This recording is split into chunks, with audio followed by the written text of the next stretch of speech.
शासकीय कन्या माध्यमिक विद्यालय में मैं न्यूज़ 20 न्यूज़ चैनल से मोहम्मद यूसुफ खान। जैसा कि अगले हफ्ते हमने खबर चलाई थी कि ठीकरी में 2 स्वतंत्रता संग्राम सेनानी हुए थे, एक धन्नालाल कालूशाह महाजन और एक कालूराम बिलुलकर जी, जो संविधान सभा के सदस्य भी रहे और प्रथम मध्य प्रदेश के, जब मध्य प्रदेश देश आज़ाद हुआ और मध्य प्रदेश में जब सरकार बनी तो उस सरकार में पंडित रविशंकर शुक्ल की उस मंत्रिमंडल में आप शिक्षा मंत्री रहे। आज हमारे सुमित जी जायसवाल जो नगर परिषद के अध्यक्ष प्रतिनिधि है, मैंने आपको जैसे कि बताया था कि कालूराम जी बिलुलकर का परिवार पहले धार रहता था और उसके बाद इंदौर, और हमें पता नहीं था कि वो अब कहाँ चले गए। हमारे अध्यक्ष प्रतिनिधि नगर परिषद के सुमित जी जायसवाल ने उनका पता लगाया और उनको यहाँ पर आमंत्रित किया। हमारे साथ में है स्वर्गीय कालूराम जी बिलुलकर के तीसरे नंबर के सुपुत्र। सर क्या नाम है आप? डॉक्टर शरद बिलुलकर मेरा नाम है जी। और मैं फ़िलहाल भोपाल रहता हूँ। और जैसे बाबूजी ने मेरे को कहा था और एक ये दिया था कि नहीं, आपको विदेश नहीं जाना है और गांव में रहना है करके, मैंने धार जिले के बगड़ी ग्राम में करीब 20 साल तक अपना क्लिनिक चलाया।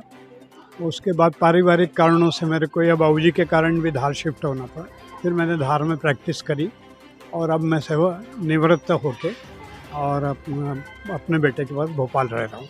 सर हमारे लिए ये बहुत गर्व की बात है कि आपके पिताजी ठीकरी नगर के स्वतंत्रता संग्राम सेनानी रहे और संविधान सभा जो डॉक्टर बाबा साहब अम्बेडकर जिसके अध्यक्ष थे उसमें आप मेंबर भी रहे और पूर्व शिक्षा मंत्री रहे। ये हमारे लिए बड़े गौरव की बात है। आप नगर परिषद से ये चाहेंगे, मैंने तो मांग करी है कि इनके उद्यान इनके नाम से दोनों स्वतंत्रता संग्राम सेनानियों के नाम से बनाया जाए, क्या आप नगर परिषद से ये चाहेंगे? सर मैं इसलिए चाहूँगा कि मेरे पिताजी का नाम हो ना हो, ये राह कुर्बानियों की जो है वो वीरान नहीं हो जैसा कि कहा है, और अगले को एक प्रेरणा मिलते रहे।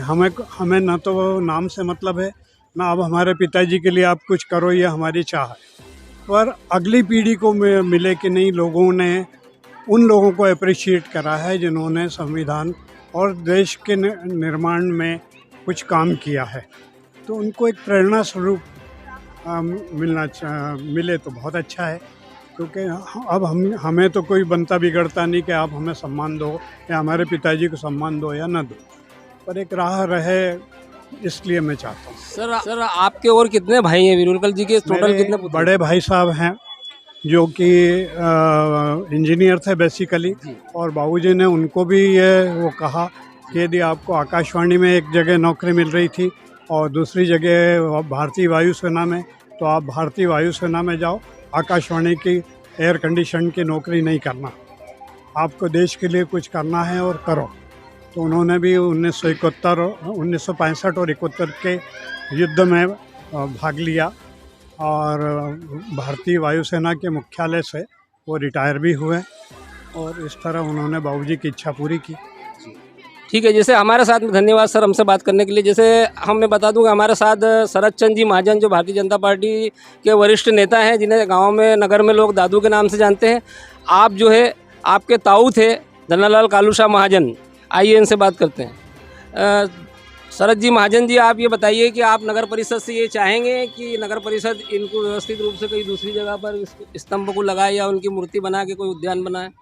ऐसी कोई बात नहीं है, लेकिन परिषद देश के हित में और गांव में आने वाली पीढ़ी के लिए कुछ उनको प्रेरणा देना चाहती है, तो यदि वो इस संबंध में आगे कुछ भी कार्रवाई करे या ऐसा कोई कार्यक्रम करे जिससे आने वाली पीढ़ी को प्रोत्साहन मिले, उनमें भी देशभक्ति की भावना बने, तो कोई आपत्ति नहीं है। ठीक है, धन्यवाद। हमारे साथ सुमित जायसवाल जी भी है जो नगर परिषद, इनकी पत्नी नगर परिषद के अध्यक्ष हैं और आप अध्यक्ष प्रतिनिधि हैं। जायसवाल जी, आप क्या चाहेंगे, आप ये बताइए। ये हम लोगों के लिए, हमारे नगर के लिए गर्व की बात है कि हमारे नगर से भी 2 स्वतंत्रता संग्राम सेनानी थे जिन्होंने देश की आज़ादी के लिए अपना योगदान दिया। हम लोग चाहेंगे, परिषद ठीकरी चाहेगी कि इस स्मारक को एक उद्यान बनाकर एक नई पीढ़ी को प्रेरणा मिले, हम उसके लिए ये प्रयास करेंगे। हमारे बीच में धन्नालाल कालूशाह महाजन जी के पोते नीलेश महाजन जी, जो यहाँ के बड़े व्यापारी हैं, उनसे बात करते हैं। नीलेश जी, आप ये बताइए कि हमने आपके दादाजी की और कालूराम बिलुरकर जी की खबर चलाई और हम ये चाहते हैं कि इसको स्तंभ को कहीं ऐसी जगह पे लगाया जाए या उनके स्टैचू ऐसी जगह पे बनाया जाए ताकि नगर के सब लोगों को मालूम पड़े, प्लस बाहर के लोगों को मालूम पड़े कि ठीकरी में भी कोई स्वतंत्रता संग्राम सेनानी हुए थे। क्या चाहेंगे आप? बिल्कुल होना चाहिए ये, और सबको पता होना चाहिए, जिससे आगे बच्चों को भी उससे जिज्ञासा प्राप्त होगी। ठीक है, धन्यवाद। मैं एक बार फिर धन्यवाद करूंगा हमारे अध्यक्ष प्रतिनिधि सुमित जी जायसवाल का, जिन्होंने बिलुरकर जी के परिवार का पता लगा कर उनको यहाँ पर आमंत्रित किया। मैं Mohammad Yusuf Khan, news 20 news channel के लिए कैमरामैन अयान के साथ ठीकरी से।